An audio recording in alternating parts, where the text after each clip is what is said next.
Na vida cristã, nós não podemos ser radicalistas doentios, mas também não podemos ser relativistas liberais.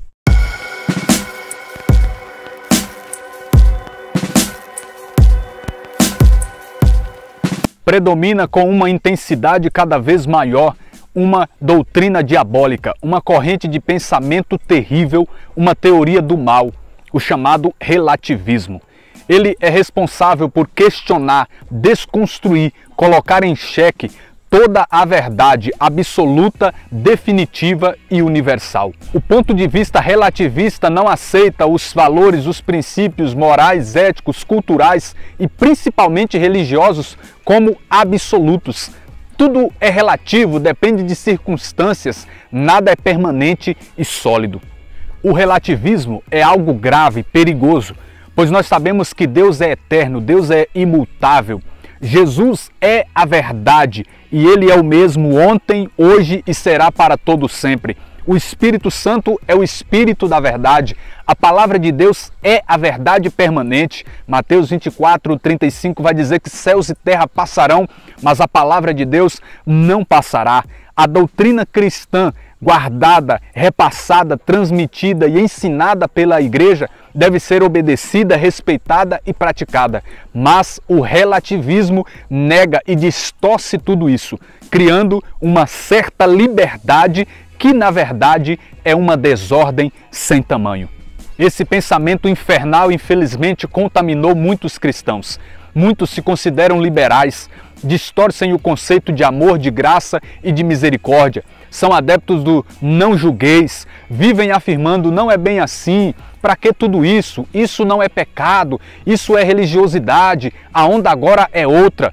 Eles criticam e perseguem os que são guardiões da verdade, os conservadores, e consideram esses como retrógrados, como quadrados, como aqueles que são ultrapassados.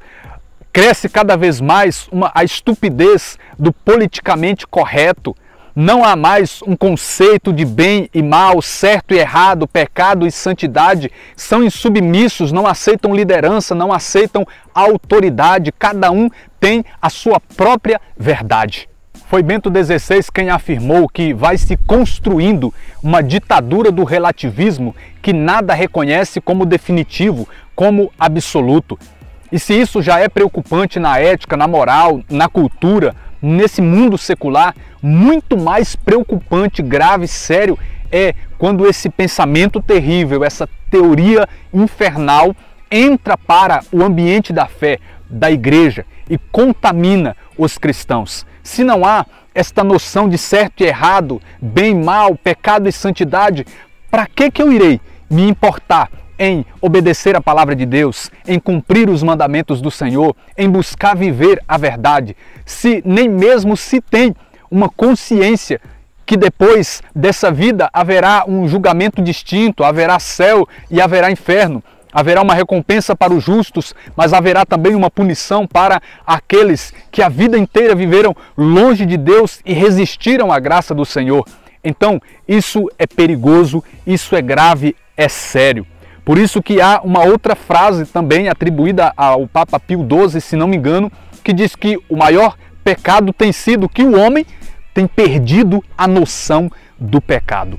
Então, quando eu perco a noção do pecado, eu começo a achar que tudo é correto e então há uma bagunça nesta perspectiva chamada relativismo, que levará a muitos para o inferno. E nós precisamos nos agarrar com toda a força à verdade do Senhor, pois senão nós mesmos seremos influenciados, tamanha é a pressão que nos cerca. E esse é o maior propósito do diabo, não é necessariamente apagar, excluir a verdade, mas é distorcê-la, adulterá-la, misturar mentira para nos confundir. Foi exatamente isso que aconteceu quando a serpente lá no Éden distorceu o que Deus havia dito. No deserto, Jesus foi tentado e o que o diabo falou a ele aparentemente era uma proposta baseada na própria palavra de Deus, mas ali era uma adulteração da palavra de Deus. E, meus irmãos e irmãs, nós precisamos ficar atento, até porque em toda a palavra de Deus, principalmente nos evangelhos, nas cartas, há um alerta para que nós tenhamos cuidado com os falsos mestres, com os falsos ensinos, com as heresias que principalmente iriam e já surgiram nesse tempo final que nós estamos vivendo. De todas as formas, de todos os lados, essa mentira e esse relativismo tem nos atacado através dos livros, dos programas, através da mídia, da internet, das canções, e nós precisamos nos blindar para que nós não sejamos contaminados por ele. E é claro que nós não podemos ir para os extremos são sempre perigosos, são errados. Não podemos, por um lado, ser aqueles fundamentalistas, fanáticos na fé, que têm uma ideia errada de Deus, da palavra, do evangelho, da igreja. Não podemos ser os que consideram tudo como pecado, que atam fardos pesados sobre si mesmo e sobre os outros. Nos tornamos assim moralistas, fundamentalistas, e não há vida nisso, não há fruto nisso. Mas por outro lado, nós não podemos ser liberais, não podemos ser relativistas. E se nós nos enchermos do Espírito Santo de Deus, nós não iremos pender nem para um extremo nem para o outro, mas pelo contrário, nós iremos andar debaixo da vontade do Senhor, nós iremos andar na verdade de Deus. Sejamos radicais em Deus, na palavra, no evangelho, na igreja. Vivamos a fé de forma completa. Nos fundamentemos nas sagradas escrituras, nos ensinamentos da igreja, para que nós não venhamos a ser enganados pelo relativismo. Até o próximo episódio dessa série, em nome de Jesus.